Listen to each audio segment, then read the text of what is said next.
নমস্কাৰ বন্ধু বান্ধৱীসকল, আমাৰ অন এটা ভিডিঅ'লৈ আপোনালোকক স্বাগতম জনাইছোঁ। ইয়াত আজি আমি ভিডিঅ'টোত 2025 চনৰ পদ্ম পুৰস্কাৰ বিজয়ীসকলৰ সম্পূৰ্ণ তালিকা এখন লৈ আহিছোঁ। সম্পূৰ্ণ আৰু ইয়াত আপোনালোকৰ গোটেই উইনাৰ সকলৰ পৰা আদি কৰি কোনটো ফিল্ডত তেওঁলোকে পাইছিলে, কোনখন ষ্টেটৰ আছিলে, কোনখন কাণ্ট্ৰি আছিলে, যিহেতু পদ্ম বিভূষণ এৱাৰ্ড ইত্যাদি বিভিন্ন দেশৰ লোকসকলকো দিয়া হয় এটা সন্মান। গতিকে সম্পূৰ্ণ লিষ্টখন ইয়াত আপোনালোকে পাব। আৰু এই ভিডিঅ'টো চোৱাৰ পিছত আপোনালোকে বেলেগ ভিডিঅ' চাব দৰকাৰ নাই। পদ্ম লিষ্ট বিচাৰি 2025ৰ কাৰণে ইয়াতে সম্পূৰ্ণকৈ পাব। এতিয়া পদ্ম বিভূষণ আমাৰ 7জনে পাইছিলে। এইবাৰ ক'ৰ আছিল তেখেতে, কি ফিল্ডত পাইছিলে, গোটেই বস্তুখিনি আপোনালোকে ভিডিঅ'টো ছেভ কৰি ৰাখিব। ৰাখি পেলাই আপোনালোকে পিছত নোট কৰি ল'ব। সেইখিনি বহুত ইম্পৰ্টেণ্ট হয়। যিকোনো ধৰণৰ আমাৰ আগন্তুক যিবোৰ এক্সাম আছে তাৰ কাৰণে অতি প্ৰয়োজনীয় এইবোৰ। এনেকুৱা প্ৰশ্ন আহিবই।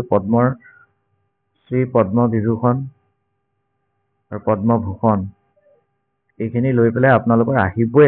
এটা হ'লেও ইয়াৰ কমন আপোনালোকৰ পৰিবই। আৰু অকল আমি নিজৰ ষ্টেটৰ খিনি অসমৰ পৰীক্ষাৰ কাৰণে মনত ৰাখিব লাগিব। আৰু যিসকলে SSC, বেংকিং, ৰেলৱে আদি বিভিন্ন ধৰণৰ পোষ্টৰ কাৰণে এপ্লাই কৰি আছে, তেওঁলোকেতো গোটেই ভাৰতৰ যিমানখিনি পাৰি মনত ৰাখিবৰ কাৰণে আপোনালোকে চেষ্টা কৰিব চাব। এইটো পদ্মভূষণটো আমাৰ এইবাৰ যতীন গোস্বামীয়ে পাইছিলে।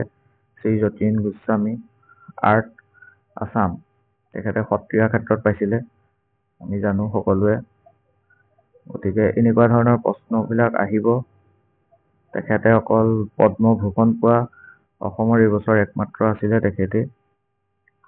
গোটেই এই ভিডিঅ'টো চোৱাৰ পিছত আপোনালোকে এই ডিটেইলছখিনি বিচাৰি বেলেগ ভিডিঅ' চাব নালাগে। আৰু ইয়াতে আপোনালোকে সম্পূৰ্ণ তথ্যখিনি পাই যাব।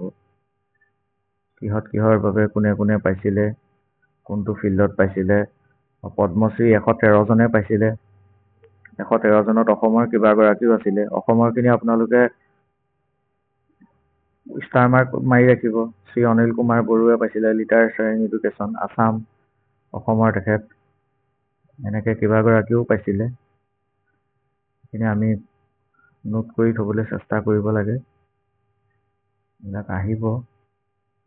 গতিকে ভিডিঅ'টো আপোনালোকে যিমান পাৰে ছেভ কৰি ৰাখিবলৈ চাব।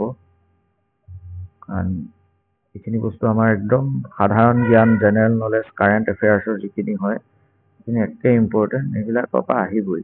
শ্ৰীমতী গীতা উপাধ্যায়, লিটাৰেচাৰ এণ্ড এডুকেশ্যনত পাইছিলে, আছামৰ হয় তেখেত।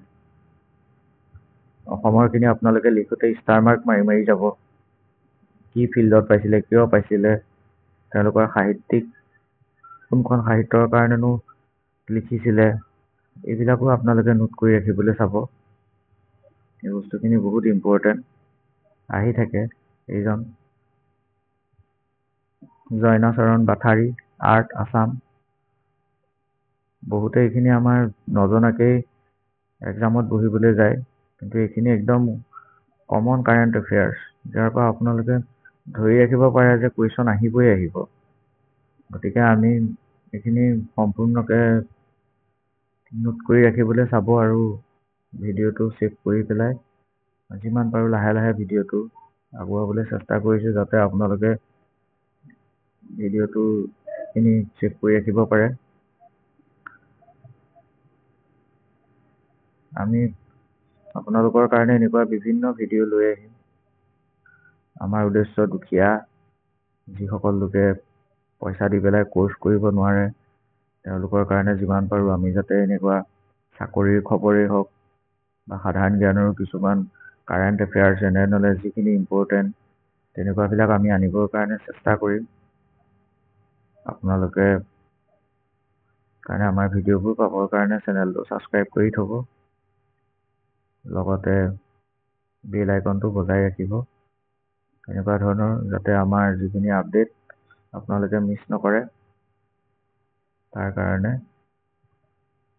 ভিডিঅ'টো ছেভ কৰি ৰাখিব। এইজন ওলাইছে ৰেবা কান্ত মহন্ত, অসমৰ হয় তেখেতো আৰ্ট ক্ষেত্ৰতে পাইছিলে। এনেকৈ কৰি পেলাই সৰ্বমুঠ আপোনাৰ 125 জন, প্ৰায় আপোনাৰ 133, 134, 136, প্ৰায় আপোনাৰ ইমানজনে 39 জনে আমাৰ পদ্মশ্ৰী এৱাৰ্ড পাবলৈ সক্ষম হৈছিলে। এতিয়া আপোনালোকে ভিডিঅ'টো সম্পূৰ্ণকৈ চাব আৰু আমাৰ ভিডিঅ'টো ভাল লাগিলে লাইক কৰি দিব, চেনেলটো ছাবস্ক্ৰাইব কৰিব, যাতে এনেকুৱা ধৰণৰ ভিডিঅ'খিনি পাই থাকিব পাৰে। ধন্যবাদ জনাইছোঁ। আশা কৰোঁ ভিডিঅ'টো আপোনালোকে ভাল পালে চাগে। ধন্যবাদ।